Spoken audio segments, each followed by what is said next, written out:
பூராடம் நட்சத்திரத்தில் பிறந்தவங்களோட தன குறியீடு மற்றும் பரிகார ஸ்தலத்தை பற்றி பார்க்கலாம். பூராட நட்சத்திரத்தில் பிறந்தவங்களோட தன குறியீடுன்னு நம்ம பார்த்தோம்னா கார்த்திகை நட்சத்திரம் வரும். இந்த கார்த்திகை நட்சத்திரத்தோட குறியீடுன்னு நம்ம பார்த்தோம்னா முருகனோட படத்தை பார்த்தாலே உங்களுக்கு அந்த குறியீடோட இது வந்துட்டு முருகனோட படத்தை பார்த்தீங்கன்னாவே உங்களுக்கு தன செல்வம் வந்துட்டு நிறைய நல்லதாக இருக்கும். முருகனோட படத்தை அப்பப்போ மொபைலில் டவுன்லோட் பண்ணிக்கிட்டு நீங்கள் வால்பேப்பராக கூட நீங்கள் வந்து வச்சுக்கலாம். அது ஸ்க்ரீன் சேவராக கூட நீங்கள் வச்சுக்கிட்டிங்கன்னா ரொம்ப சிறப்பு உள்ளதாக இருக்கும். அதே போல் வந்து கார்த்திகை நட்சத்திரம் நாள் நம்ம வணங்க வேண்டிய கோயில்னு நம்ம பார்த்தோம்னா கஞ்சாநகரம் கந்தர சுந்தரேஸ்வரர் கோயில் வரும். இப்போ நீங்கள் வந்துட்டு இதை வணங்கிட்டே வந்தீங்கன்னா உங்களுக்கு ஃபினான்ஷியல் சார்ந்த விஷயத்தில் நிறைய சக்ஸஸாக கொடுக்கும்.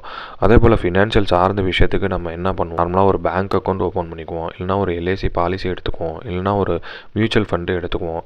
இந்த மாதிரி நம்ம வந்துட்டு ஃபினான்ஷியல் சார்ந்த விஷயத்துக்கு இதை ரொம்ப பயன்படுத்திக்கலாம். அது உங்களுக்கு இன்னும் தன வரவு வந்துட்டு நல்லபடியாக பெருக்கி கொடுக்கும். நீங்கள் அதே போல் இந்த பரிகார ஸ்தலத்தையும் வந்துட்டு 6 மாதத்துக்கு தரையோ இல்லை 1 வருஷத்துக்கு தரையோ இல்லைனா பக்கத்தில் உள்ள சிவன் கோயிலை நீங்கள் வணங்க தான் உங்களுக்கு செல்வம் அதிகரிக்கும். அதனால பயன்படுத்திக்கோங்க நல்லபடியா. மீண்டும் அடுத்த வீடியோவில் சந்திப்போம். நான் உங்கள் ஜோதிடர் கே பாலாஜி.